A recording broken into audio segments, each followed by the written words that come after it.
많은 분들이 물어요. 퇴임하고 마음이 어떠냐? 또 어떻게 지내냐? 그런데 퇴임이 실감이 안 나요. 아마도 팔공로 교회를 떠나야 실감이 날 것 같아요. 손창희제님 너무 바쁘지요. 또 뭐 여전히 만날 사람이 있고 또 할 일이 있으니까 저는 그렇게 생각해요. 공적인 책임에서는 좀 자유로워졌지만 그리스도의 제자로서의 개인적인 책임은 여전히 있다. 그렇게 생각을 하고요.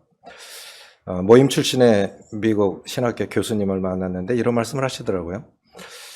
미국의 목사님들은 퇴임을 하면 다 그런 건 아닌데 상당수 분들이 뭐 판검사들도 마찬가지고요. 그분들은 퇴임하고 나면 집사로 돌아간대요. 그래서 제가 야 멋있다. 정말 멋있다. 저도 지금 집사로 사는 것 같아요.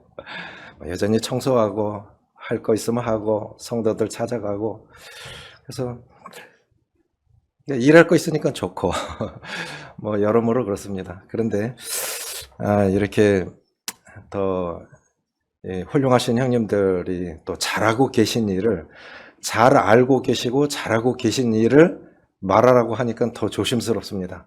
그냥 제 간증으로 그렇게 들어주셨으면 좋겠어요. 골로새서 1장 28절, 29절 보시겠습니다.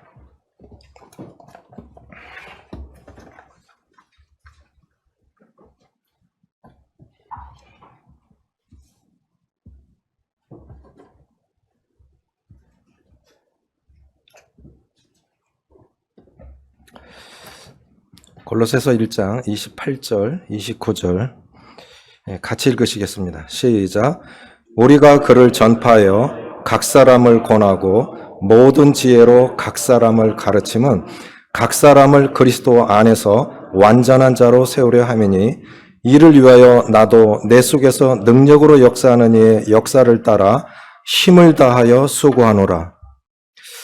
목회의 경험에서 받은 지혜라는 주제가 주어졌습니다.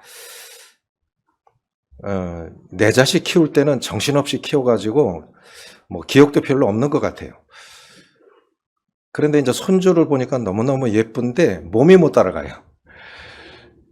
이 목회도 그런 것이 아닌가.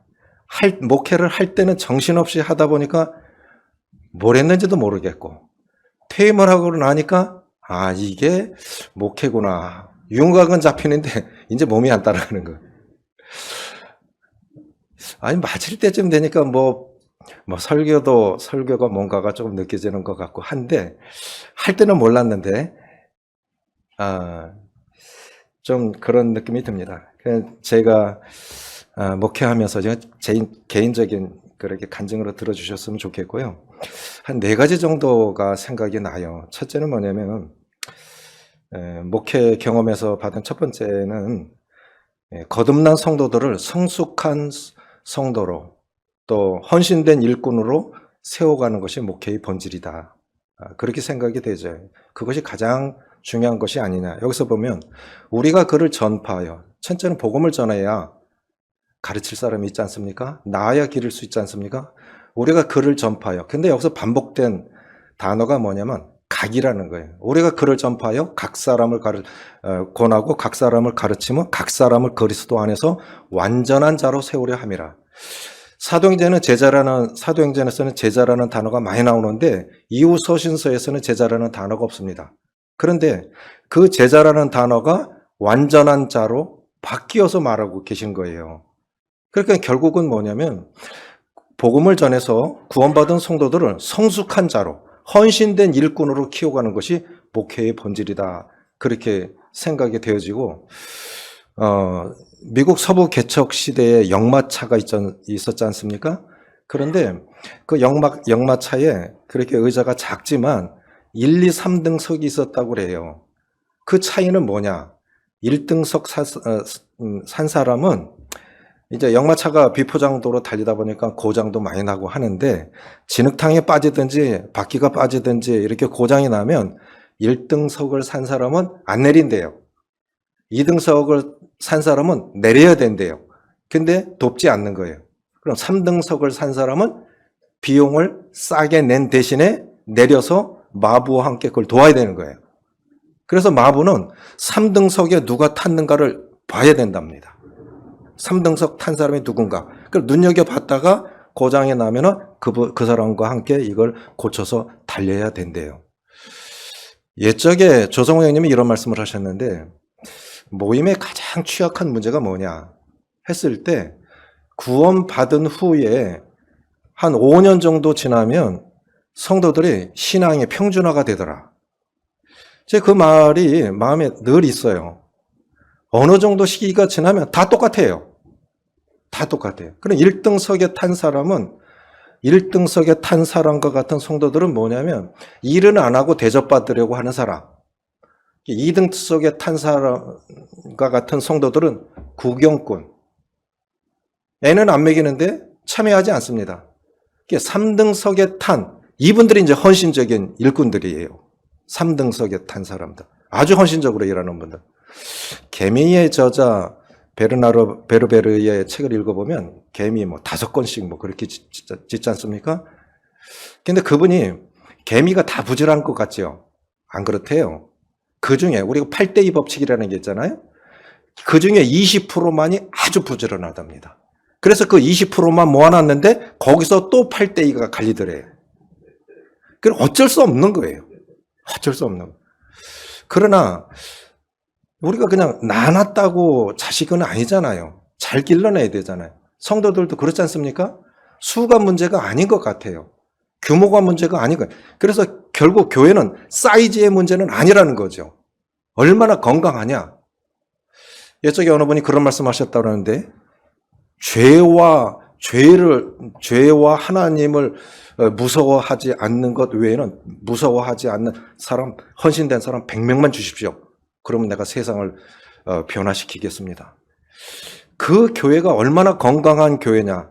보십시오. 체력이 180, 이렇게 굉장히 키가 크고, 체구가 좋아도 체력이 약하면 건강한 거 아니잖아요. 그래서 교회를 사이즈로 말할 거는 아니라는 거죠. 지금 일반 교회들 보십시오. 부산 금정교회 갔는데 매물로 나온 건물들이 굉장히 많대요. 교회가 통째로 매물로 나왔다니까요. 여의도 순복음교회 땅을 1,700억짜리를 내놨어요. 왜 그랬을까요? 헌금이 그만큼 안 들어오는 거예요. 30% 코로나 시대에 이 수가 30% 줄어들고 따라서 재정도 30%가 줄었다고 하는 거 우리가 알고 있죠. 그런데 그 30% 중에 통째로 건물이 나온 교회들도 있는 거예요. 그럼 이게 뭐냐는 거죠. 신학교에 지금 문 닫을 판이죠. 옛날에는 신학교가 인기 있는 직업 중에 하나였는데 지금 안 할라 해요. 사역도 안 할라 하죠. 이게 왜 이럴까? 결국 각 사람을 성숙한 헌신된 일꾼으로 길러내는데 실패한 것이 아니냐. 그런 생각이 드는데, 골로새 교회의 지금 문제는 뭐냐면 영적인 헌신된 일꾼이 부족하다는 것. 그런데 그것이 어찌 그 시대에 골로새 교회의 문제뿐이었겠습니까? 현 시대의 오늘날 모든 교회들이 다 겪고 있는 것은 결국은 성도들을 각 성도들을 정말 헌신된 일꾼으로 길러내는 것에 우리가 삶을 들였지만 저는 좀 부족했다, 그렇게 생각이 되져요. 목회를 어떻게 정의하고 계십니까? 어느 분이 목회를 이렇게 정의하셨어요. 목회란 오늘이라고 하는 이 시간에, 여기라고 하는 이 장소에서 실제로 복음의 삶을 살아내도록 격려하는 것. 정말 멋지죠? 목회가 뭐냐? 오늘이라고 하는 이 시간에, 여기라고 하는 이 장소에서 실제로 복음의 삶을 살아내도록 격려하는 것. 물론 은사의 차이는 있을 수 있습니다. 어떤 사람은 실제로 전해요. 어떤 사람은 밥 사줘요. 어떤 사람은 기도하고. 실제로 참여할 수 있는, 어찌 영혼이 한 명 구원받는 것이 전도자만의 열매에 있습니까? 얼마나 많은 사람들이 다양하게 협력해서 한 명의 한 영혼의 결실로 나오기까지 얼마나 많은 사람들이 협력했을까요? 그렇게 실제로 살아내도록 하는 것이, 그것이 목회라고 하는 것이죠. 성숙한 사람, 헌신된 일꾼들은 이런 특징들을 갖고 있는 것 같아요. 첫째는 뭐냐면 복음의 소망에 대한 확신입니다. 23절 보면 만일 너희가 믿음에 거하고 터 위에 굳게 서서 너희 들은 바 복음의 소망에서 흔들리지 아니하면 그리하리라. 이 건강한 성도, 헌신된 성도들 보면 그 저변에 밑바탕에 탄탄한 뭐가 있는데 그게 뭐냐면 복음이 분명해요. 복음이 분명해요. 내비게이터를 접했는데요. 경북대학교 내비게이터 사역하시던 형제님 부부가 저에게 오셨어요. 10년 전에. 서울 북부의 강용일 형제님 외삼촌입니다. 노량진교회 하진승 형제님하고 같이 우리 모임, 그러니까 결국 내비게이터는 모임에서 시작한 거죠. 모임 형님들이 나가셔서 그분하고 같이 동역하셨었는데 그분이 오시고 나서 옛적에 이제 교회 개척되고 제가 처음에는 주일학생부터 할아버지 할머니까지 혼자 복음을 다 전했어요. 근데 그래 너무 피곤한 거예요. 모든 일을 혼자 다 하다 보니까 너무 힘든 거예요.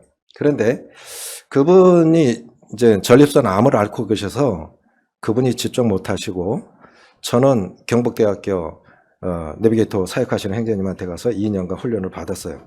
그리고 이제 자매님은 우리 자매들을 훈련시키고 그래서 저희 교회는 제 수준에서 복음을 전하고 양육할 수 있는 일꾼들이 한 7, 8명이 있는 것 같아요. 그러니까 일꾼들이 세워지고 훈련에 대한 일꾼들이 일어나니까 사역이 너무 편한 거예요. 할 일이 없어요. 구도자, 저 사람은 요 사람하고 이렇게 가면 되겠구나. 그럼 붙으면 구원받아요. 또 잘 양육해요. 그러니까 오히려 교회가 크니까 더 일이 수월하더라. 일꾼들이 길러지니까. 성숙한 사람들이, 헌신된 일꾼들이 일어나니까 사역이 훨씬 수월해지는 거예요. 그래서 이렇게 건강하지 못한 성도들, 이렇게 보면 복음이 약해요. 복음이 약해요. 이게 자기 정체성이 약한 거죠. 내비게이터는 복음을 전하고도 구원의 확신이 있는 사람도 6개월간 계속 복음만 전하더라고요. 우리는 구원받으면 조금 지나서 바로 침례 주죠. 그리고 복음 더 이상 안 전해요. 그러니까 이것이 제일 중요한 것 같아요. 왜 중요한 것이냐?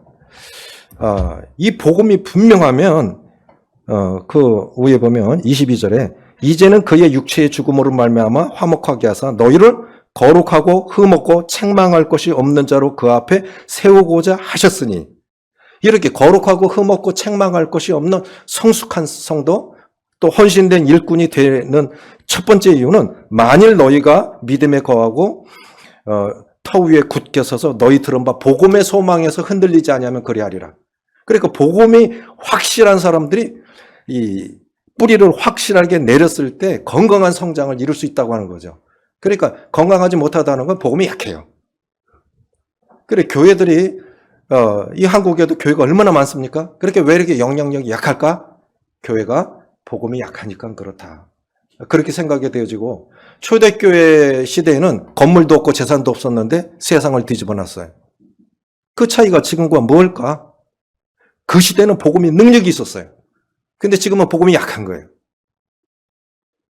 교회가 최고는 있는데 복음의 능력이 약한 거예요. 어떤 사람이 그래요. 구도자인데요. 만년 구도자들이 교회마다 좀 있잖아요. 그 사람들은요. 앉아서 하도 복음을 많이 듣다 보니까 설교를 평가하고 있어요. 그리고 성도들 저 사람은 진짜 구원받은 거 아닌 것 같아. 자기도 구원 못 받았으면서. 그러니까 이게 삶에 안 나타난다는 거죠. 성숙한 사람들의 그 두 번째 특징은 뭐냐면 사역의 목표에 대한 확신이 있습니다.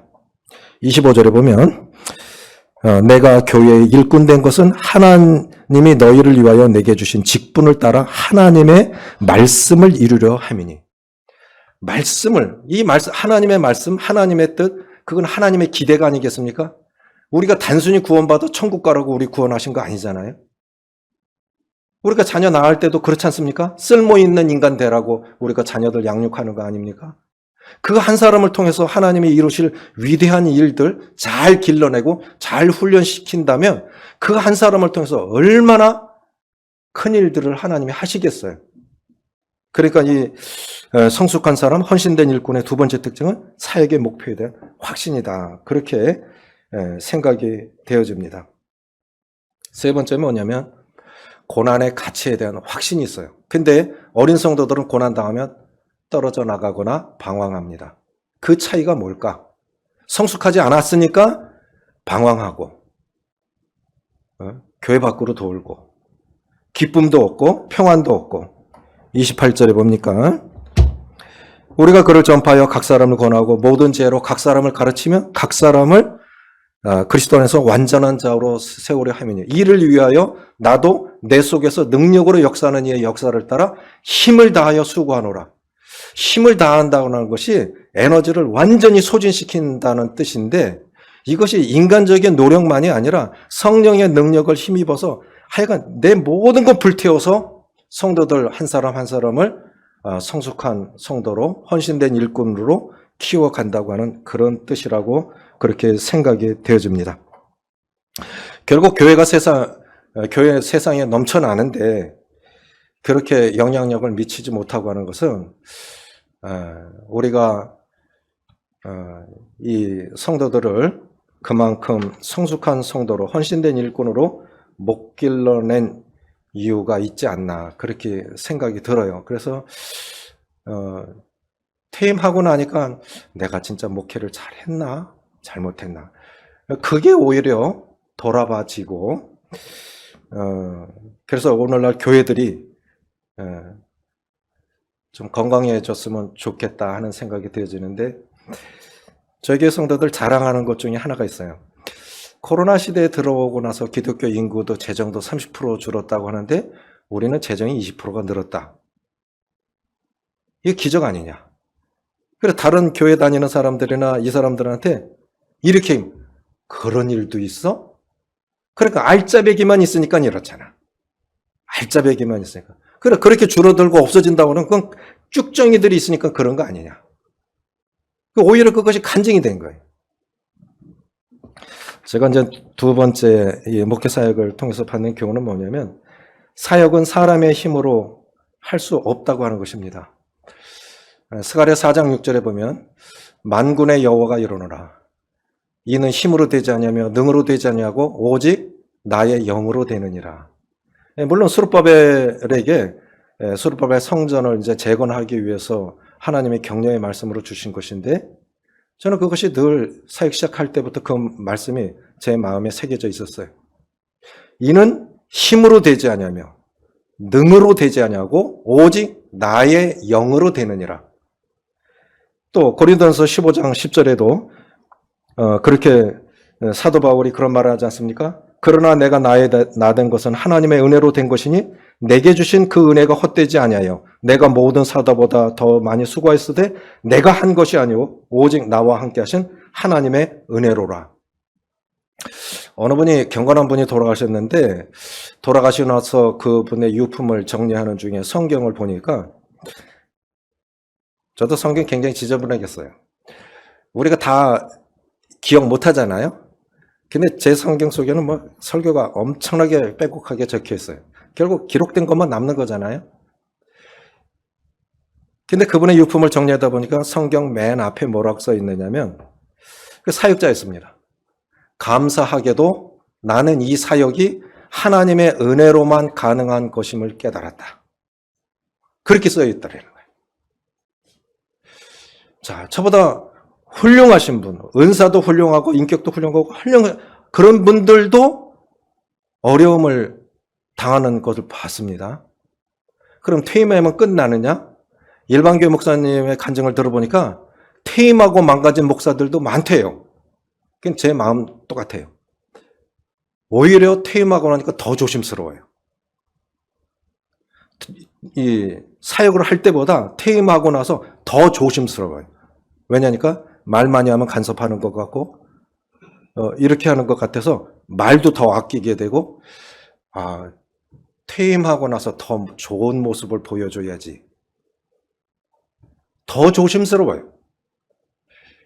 그래서 이 은혜라고 하는 것은 죄사함을 받는 데도 필요하지만 거룩한 사명을 감당하는 이 일에 더더욱 하나님의 은혜가 필요하다고 그렇게 생각합니다. 하나님의 은혜가 아니면 안 되는 거예요. 물론 추수법칙은 수고한 대로 심은 대로 거둡니다. 갈라디아서 6장 9절에 보면 사람이 무엇으로 심든지 그대로 거두리라. 심지 않은 데서 어떻게 열매를 기대할 수 있겠어요? 수고한 것만큼 얻어지는 거죠. 그러나 수고한 것만큼 그게 꼭 노력했다고 그게 다 열매로 맺어지는가요? 사람의 수고 위에 하나님의 은혜가 덧입혀져야 가능하다고 믿습니다. 다들 열심히 사세요. 열심히 기도하시고 열심히 사시고 그런데 그만큼 열매가 안 맺어진다는 거죠. 하나님의 은혜를 구하여야 되리라고 생각해요. 은혜 아니면 되는 것이 아무것도 없어요. 사람 편에서는 땀 흘리는 수고가 필요하지만 그 수고 위에 하나님의 은혜가 덧입혀져야 사역의 열매가 맺혀질 수 있다라고 그렇게 생각을 합니다. 그래서 중요한 것은 그렇다고 하면 진짜 중요한 것은 뭐냐면 사역이 여기냐 저기냐 그리고 사역의 대상이 이 사람이냐 저 사람이냐 그리고 이 일이냐 저 일이냐가 문제가 아니라고 생각해요. 사역지가 이곳이냐 저곳이냐가 아니라 물론 정도의 차이 있고 내용도 다 달라요. 그렇지만 이곳이냐 저곳이냐 이 일이냐 저 일이냐 이 사람이냐 저 사람이냐가 아니라 그 위에 하나님의 은혜가 덧입혀지면 모든 것이 다 가능하다고 믿습니다. 우리 힘으로 한 것이 무엇이 있어요? 펜과 제자라는 책이 있습니다. 거기 읽어보니까 이런 내용이 나와요. 그분이 이제 진짜 우리가 펜이냐 우리가 제자냐 한번 이제 그렇게 우리 성령으로 사는 사람들이 그분들이 진짜 제자인데 그렇다고 하면 다양한 사례들을 한번 들어봤으면 좋겠다. 그래서 이제 SNS에 올린 거예요. 성령의 능력으로 자신의 힘으로 할 수 없는 것들을 해낸 그런 사례가 있으면 좀 보내주십시오. 그런데 24시간 안에 100건이 올라오더래요. 예시를 주었어요. 성령의 능력으로 나는 이렇게 했다. 이렇게 했다. 9가지를 추려놨는데 제일 처음 것이요. 성령의 능력으로 아버지를 용서했다. 저는 그게 무슨 뜻인 줄 알아요. 우리 아버지가 얼마나 방탕하게 사셨는지 어머니가 47살에 돌아가셨어요. 시골에서 논답전지 다 뺏기고 6남매가 흩어졌어요. 이런 아버지 구원 받으셨는데 제가 8년간 모시면서 마지막 이렇게 사시다 가셨는데 진짜 중심에는 용서가 안 돼요. 저는 이 용서가 우리가 용서받은 자인데 내가 용서받은 자인데 쉬운 거 아니에요. 특별히 가까운 사람, 가장 가까이 있는 사람에게 받은 상처는 정말 오래갑니다. 근데 성령의 능력으로 내 아버지를 용서했다. 바람피는 남편을 용서했다. 비록 혼자지만 두 아이를 키워낼 힘을 얻었다. 성령의 능력으로 에디오피아 어린아이 두 아이를 입양했다. 절절히 다가오는데요. 그게 사람이 할 수 있는 일이 아니에요. 100건 중에 9건을 추려서 실어낸 내용인데 그 한 사연 속에 들어가도 난 못해. 난 저거 못해. 내가 해보니까 안 돼요. 근데 하나님의 은혜를 주시니까 그 한 건 한 건들이 다 되는 거예요. 그러면 문제는 사역지가 아닐 것입니다. 사역의 대상도 아닐 거예요. 하나님의 은혜가 부족한 거 아닐까요? 그래서 저는 사역은 사람의 힘으로는 가능하지 않은 것이라고 그렇게 생각이 되어집니다. 하나님의 은혜가 함께 하시면 그 사역은 얼마든지 하나님의 영광을 드러낼 수 있는 사역이 될 수 있다고 믿습니다. 세 번째는 뭐냐면 사역자 자신의 영성 여부가 사역의 여부를 결정한다고 믿습니다. 그렇다고 제가 영성이 좋다고 하는 뜻은 아니에요. 살아보니까 그래요. 부부간의 상태가 안 좋으면 내가 행복하지 않은데, 내가 충만하지 않은데 어떻게 성도들을 행복하게 할 수 있겠어요? 근데 살다 보면 부부싸움 할 때도 있잖아요. 부부싸움하고 복음을 전하러 가요.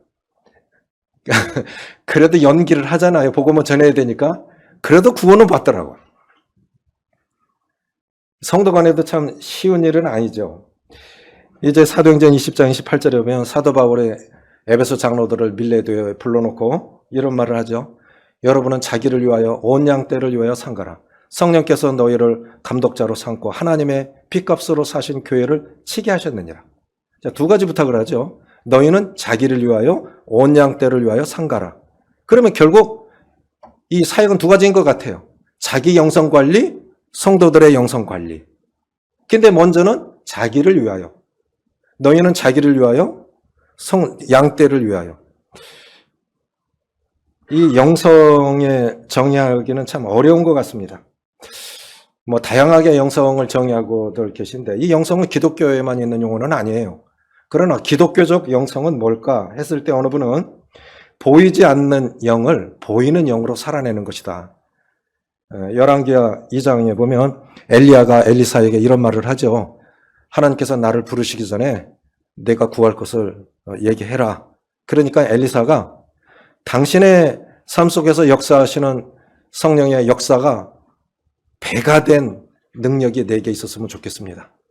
당신의 삶 속에서 역사하시는 영, 그 영의 능력이 내게는 배나 2배 정도 있었으면 좋겠습니다. 그걸 구하잖아요. 근데 네가 참 어려운 걸 구한다. 근데 시대는 점점 악해지죠. 그래서 진짜 엘리사의 기도가 필요한 것 같아요. 시대가 악할수록 배가 된 영성이 필요합니다. 배가 된 능력이 필요합니다. 우리 박영주 자매님도 이렇게 여기저기 다니시면서 이렇게 하시지만 초등학생들이 성교육을 받아요. 중학교면은 경험을 한다죠. 이 시대에 좀 얼마나 악한 시대인지요. 우리 눈에 안 보여서 그렇지 정말 타락한 시대고 정말 악한 시대예요. 그러면 더 배가 된 영성이 필요하지 않을까요?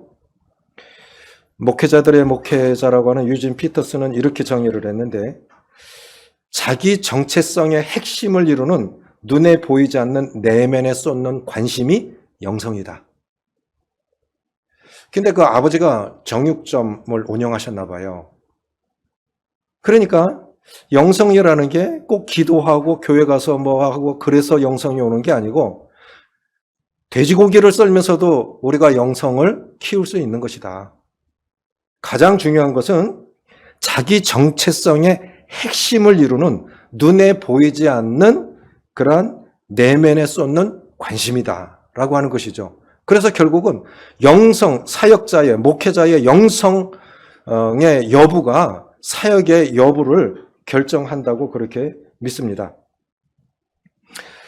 사무엘상 19장에 보면 이제 사울이 다윗을 죽이려고 이렇게 사무엘에게 피해 있으니까 자기 신하들을 보내죠. 그러니까 사무엘에게 가는 사람들은 다 예언을 해요. 그러니까 사울도 갔다고요. 그런데 사무엘의 그 공동체 속에 가기만 하면 다 예언을 하는 거예요. 그러니까 사울도 예언을 했습니다. 그래서 이제 놀림감이 된 거죠. 사울도 예언을 해? 그건 참 보십시오. 자, 사울의 영향력 아래에 있던 사람들은 그때 보면은 다윗은 쫓기는 사람인데 다윗에게로 온 사람들은 그때 환난당한 자와 빚진 자와 마음에 원통한 자가 다 다윗에게로 모였더라. 사무엘 쪽으로 가면 이 사무엘의 영향력 아래, 사울의 영향력 아래에 있던 그런 불행했던 사람들도 사무엘의 그 영향력 안에 들어가면 다 예언을 해요. 저는 이것이 영성이 아니겠나 그렇게 생각이 되죠. 그 사람의 영향력 아래 들어가면 다 변화되는 거예요. 무슨 차이일까? 공부를 많이 해서? 말을 잘해서? 건물이 좋아서? 그거 아닐 거예요. 우리가 이제 복음을 전하다 보면 형제님 아니었으면 저 그거 못 받았어요. 그럼 그 사람이 많이 배워서 그랬을까요? 자, 똑같은 성경 갖고 똑같은 말씀 전하는데 어떤 사람에게 가면 사람이 변화받아요. 근데 어떤 사람에게는 안 되잖아요. 물론 시기와 그 때와 방법이 다르겠지만, 그래서 하나님 없는 사람들이 하나님 안으로 들어오니 하나님의 영에 이끌려 살지 않습니까? 교회 공동체의 진정한 힘은 사람을 변화시키는 힘이라고 생각이 되어져요. 그게 진짜 공동체의 힘이 아닐까요? 사람을 변화시키는 힘. 그리고 교회에게 주신 보배는 복음이라고 믿습니다. 복음. 복음이 정말 능력 있게 나가려면 영성이 실어지지 않으면 복음은 그냥 헛소리인 거예요. 세상 사람들도 다 알아요. 성경도 알아요. 그런데 별로 그렇게 매끄럽지 않게 복음을 전해도 사람들이 구원받고 변화를 받는다는 거죠. 그것이 영성이 아닌가 그렇게 생각이 되어집니다. 기독교의 영성은 이 그리스도를 본받는 것을 삶의 목표로 삼는다 생각이 되어지고, 그래서 사역자의 두 사명은 자기 영성 관리와 성도들의 영성 관리다. 그럼 사역자의 영성 관리가 왜 중요한 것이냐? 우리가 다 알고 있는 것이지만, 첫째로는 목회자 자신도 타락한 본성을 지닌 연약한 사람이기 때문에 그렇습니다. 우리가 사역을 오래 하면 착각할 수 있는 것 같아요. 사역을 오래 하면, 많이 하면 내가 이런 사람이다라고 스스로 착각하고 있는 것 같아요. 그렇지 않습니다. 저는 물론 인도자들이 훌륭한 거 맞아요. 그러나 인도자 속에 잠자듯 잠재해 있는 죄의 본성이 어느 때를 따라서 기회만 주어지면 사역자들도 죄 지을 수 있습니다. 퇴임한 사람들도 무너질 수 있습니다. 다윗이 젊었을 때 죄 졌을까요? 노년에 죄를 졌어요. 노년에 무너지는 사람들이 얼마나 많습니까? 우리는 사역을 오래 하면 내가 그런 사람일 줄 알지만 저는 그렇지 않다고 봐요. 우리 속에 잠자듯 잠재해 있는 죄성이 어느 기회를 통해서, 사단은 우리가 가장 연약한 곳이 무엇인지를 알죠. 그렇게 돼서 탁김만 된다면 우리도 얼마든지 죄를 지을 수 있고 나쁜 사람 될 수 있다 생각이 되어지고, 그렇게 되면 결국은 사역,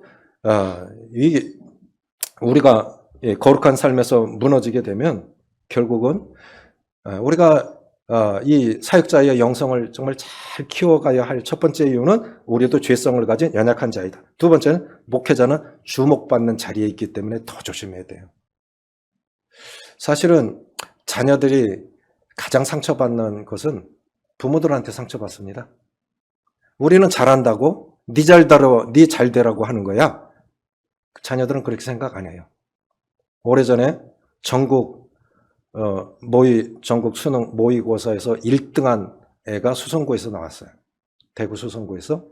근데 얘가 아파트 옥상에서 떨어져 죽었어요. 왜 그랬을까요? 엄마가 뭐라 그러냐면, 이봐, 꼭 한 개 틀리잖아. 똑바로 읽어보라 했지. 그 시가 있어요. 내가 뭘 했어? 틀리는 것도 그것도 실력이라 했지. 예? 끝까지 잘 읽어보라 했지. 다 너를 위해서 하는 말이야. 근데 너 왜 울어? 이게 부모들이. 그래서 저는 저도 성도들한테 상처 많이 주었는데 성도들이 상처 제일 많이 받는 건 사역자들 때문이라고 생각해요. 우리가 조심하지 않으니까 우리가 너 잘 되라고 한 말인데 그들은 상처가 되는 거예요. 만약에 우리가 나는 이런 거 안 되더라. 근데 이렇게 했었으면 참 좋았을 뻔했던 것 같아. 나를 위해서 기도해주고 너도 이렇게 기도하고 노력해보면 좋지 않겠니? 나도 안 되면서 너 왜 이래? 너 잘 되라고 하는 거야. 이렇게 하니까 이제 상처가 되는 거죠. 목회자는 주목받는 자리에 있는 것이기 때문에 목회자의 행동 하나, 말 한마디 하나가 결국은 복음에 영향을 미치고 하나님의 영광을 결정짓는다는 면에서 너무 중요하고 너무 조심스럽다는 거죠. 세 번째는 뭐냐면 목회자의 영성 여부가 성도들의 양떼의 행불행을 결정한다고 저는 믿어요. 하나님으로 인해서도 물론 그렇지만 결국 우리에게 양떼를 맡겨주셨잖아요. 목회자의 영성 여부가 내가 냉랭한데 어떻게 성도들에게 따뜻함을 전할 수 있겠습니까? 먼저는 사역자 장로들 부부가 행복해야 된다고 그렇게 생각이 되어져요. 칼빈이 이런 얘기를 했는데요. 자기 영혼 관리에 소홀한 사람은 다른 사람의 영혼 관리에도 소홀하다. 인정하세요? 저는 그렇다고 봐요. 저는 인정해요. 자기 영혼 관리에 소홀한 사람은 다른 사람의 영혼 관리에도 소홀하다. 먼저는 나예요.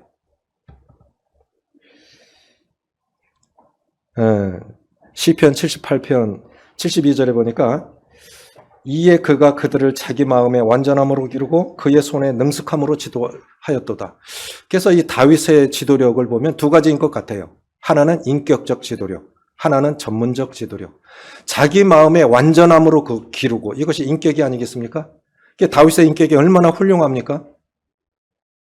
사울조차도, 죽이려고 했던 사울조차도 다윗 앞에서 내가 잘못했다지요. 적군조차도 칭찬했던 사람이, 블레셋 사람들조차도 칭찬했던 사람이 다윗이 아닙니까? 그래서 그 인격이 칭찬받지 않으면 따를 수가 없다. 그렇게 생각이 되죠. 전문적 지도력은 하여간 다윗은 이기는 실력이 있었던 것 같아요. 돌 5개 갖고 가서 단 1개 던졌는데 거대한 놋덩어리 중에 비어있는 것이 이마밖에 없어요. 그 이마에 정확하게 맞아서 골리앗이 넘어지지 않습니까? 그 시대의 물맷돌은 지금도요, 팔레스타인 데모하는 거 보니까 여전히 물맷돌 던지더라고요. 지금도 물맷돌 던지더라고요. 그럼 그 시대에 흔했던 거예요. 그런데 다윗이 쓰면 이겨요. 다윗이 쓰면 이겨요. 그러니까 이게 실력이 아니겠습니까? 똑같은 말씀을 전하는데도, 똑같은 복음을 전하는데도 붙으면 구원받아. 그래서 이것을 우리가 전문성도 키워가야 된다, 이렇게 생각이 되어지고, 마지막으로 모든 일에는 시작과 끝이 있다고 믿습니다. 이걸 깨달았어요. 시작할 때는 어떻게 생각했냐면 한 200명 넘게 모이는 대명동교회에서 14명이 나왔어요. 나오는 날까지 누가 나오는지도 몰랐어요. 성도들이 식사 함께 합시다. 그럼 개척되고 나서 사주세요. 그럼 다. 저희 가족들, 형님 부부도 못 나오게 하고 장모님, 처형, 조카들 아무도 못 나오게, 나오면 어려움이 될 것 같으니까 나오지 마세요. 그리고 나오는 사람도 저와 똑같이 하나님의 부르심, 진짜 소명이 없으면 나오지 마세요 해서 나오는 날 파송식도 없었어요. 특송하래요. 그래서 그냥 일렬로 서서 특송하, 그게 끝이에요. 근데 그때서야 아는 거예요. 요분들이구나. 그게 14명이었어요. 그때는, 시작할 때는 어떻게 생각하냐면 지하 30평에서 교회를 시작하는데 눈물밖에 안 나와요. 정말 눈물로 예배를 드린 것 같아요. 마음 가운데는 살아남아야 되는데 14명 중에 이런저런 일로 빠지면 10명. 그 10명의 예배를 드린 거예요. 살아남아야 되는데. 끝낸다는 생각을 어떻게 합니까? 살아남아야 되는데, 시작을 해야 되는데. 근데 사역을 한참 하다 보니까 분별력이 있을 때, 판단력이 있을 때 내려놔야 되겠구나. 그런 생각을 했습니다. 전도서 7장 8절에 일의 끝이 시작보다 낫고 참는 마음이 교만함보다 나으니, 끝이 있다는 것을 생각할 때 우리 삶은 보다 진지해질 수 있다고 생각합니다. 우리가 끝을 생각 안 하고 염두에 두지 않으면 그냥 흘러가요. 진지해지지 않을 수도 있습니다. 끝을 염두에 두고 살아가면 이제 얼마 남았네? 뭘 해야 되지? 이게 보이고 더 진지해질 수 있다고 그렇게 생각이 되집니다. 아무리 위대한 사람도 능력의 한계가 있고 세월의 한계가 있습니다. 그 일이 어떤 일이든 명예롭게 마칠 수 있도록 기도하는 것이 필요하지 않나, 그렇게 생각이 되지고, 이런 면에서 다윗 왕의 유언은 특별히 장로님들과 목회자들에게 이 가슴에 새겨야 할 말씀이 아닌가, 그렇게 생각이 되지는데, 열왕기상에 보면 2장 1절부터 3절에 보면 그런 말씀이 있어요. 다윗이 죽을 날이 임박하매 내가 이제 세상 모든 사람들의 길로 가게 되었으니 세상 모든 사람들의 가는 길이 무엇입니까? 끝이 있다는 거 아니겠습니까? 모든 일엔 끝이 있는 거예요. 그래서 오고 가는 모든 사람들에게, 특별히 이 영적인 사역하는 분들에게 이 말씀이 새겨졌으면 참 좋겠다. 내가 세상 모든 사람들의 가는 길로 가게 됐으니 시작이 있으면 반드시 끝이 있는 것인데 언젠가는 그 자리에서 물러나야 한다고 하는 사실이죠.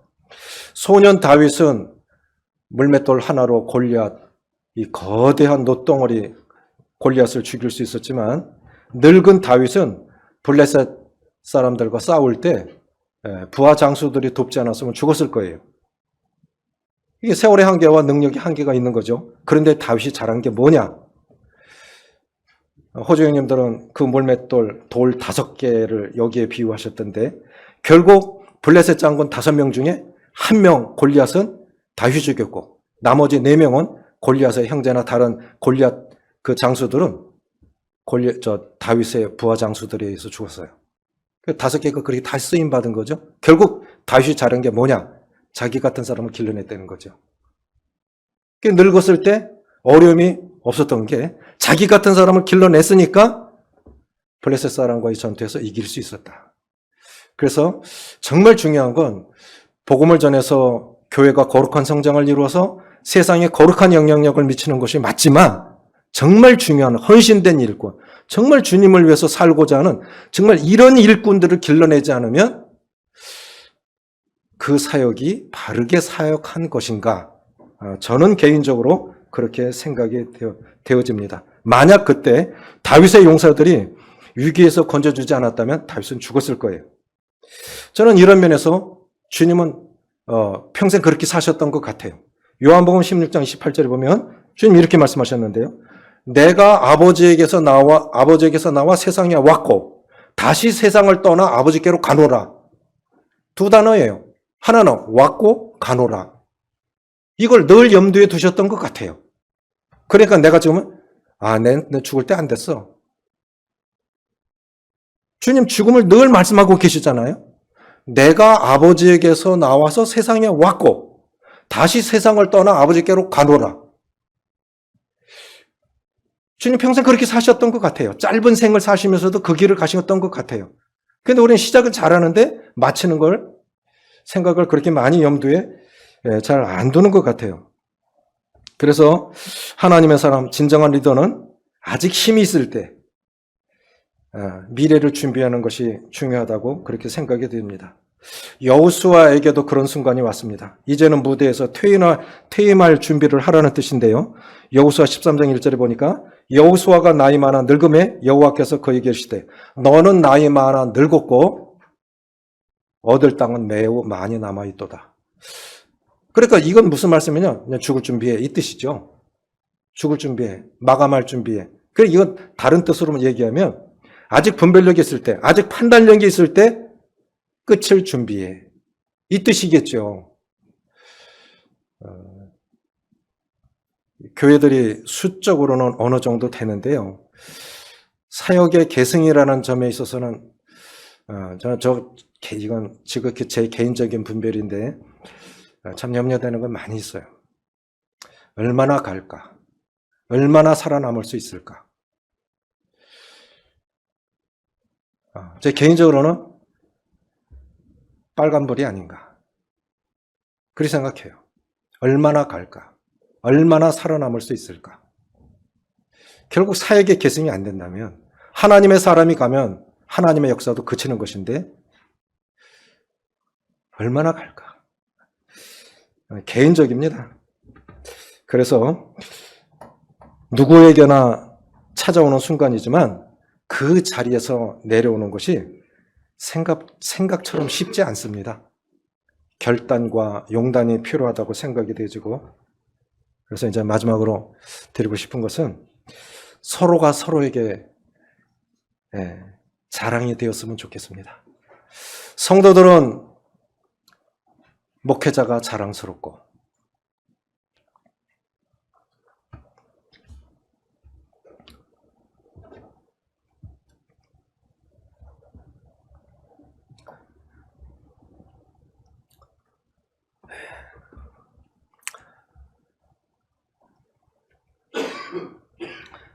평생 복음을 위해서, 빌립보서에도 그런 말씀 하시잖아요. 내가 복음의 일꾼이 되었노라. 내가 교회의 일꾼이 되었노라. 먼저는 복음이죠. 내가 교회 일꾼이 되었노라. 내가 복음의 일꾼이 되었노라. 교회 일꾼이 되었노라. 평생 복음을 위해서 생선의 가운데 토막과 같은 젊음을 주님 앞에 드린 우리 영남 지역 목회자들과 장로님들, 취임식보다 퇴임식이 아름다웠으면 좋겠습니다. 그리고 서로가 서로에게 자랑이 되었으면 좋겠습니다. 고린도서 1장 14절에 보면 우리 주 예수의 날에 우리가 너희의 자랑이 되고 너희가 우리의 자랑이 되는 것이라. 서로가 서로에게 자랑이 되었으면 좋겠습니다. 퇴임하면서 성도들이 너무 고마워서 식사 대접도 하고 작은 선물 하나 돌리면서 라벨에 뭐라고 제가 썼느냐면 성도님들과 함께한 시간이 저의 인생이 되었습니다. 감사하고 행복했습니다. 이게 제 진심이었어요. 저는 참 부족한 사람인데, 성격 급하고 뭐가 나고 허물 많은 사람인데 성도들이 기도해 주시고 허물을 덮어주시고 그래서 이렇게 명예롭게 퇴임할 수 있었다 생각이 되어져서 너무너무 감사하고 행복했습니다. 우리 지금도 여전히 주님 일을 열심히 하시는 우리 목회자들, 장로님들 위에도 그런 은혜가, 더 은혜로운 은혜가 임하기를 원하고, 이제 정리하면서 4가지 받은 교훈은 뭐냐면, 결국 목회를 통해서 받은 교훈은 거듭난 성도들을 성숙한 자로 헌신된 일꾼으로 세우는 것이 목회의 본질이다 하는 것이고, 사역은 사람의 힘으로 할 수 없다. 그 수고 위에, 헌신 위에 하나님의 은혜가 덧입혀져야 가능하다 하는 것이고, 3번째, 사역자 자신의 영성 관리 여부가 사역의 여부를 결정한다. 그러면 우리가 얼마나 자기 관리에 철저해야 되는가. 4번째, 모든 일에는 시작과 끝이 있다. 이거를 기억하고 잘 아시는 말씀이지만 남은 사역들 잘 이렇게 하시고 마무리 지으셔서 더 은혜로운 역사, 하나님의 영광이 드러나길 원합니다. 기도하시겠습니다.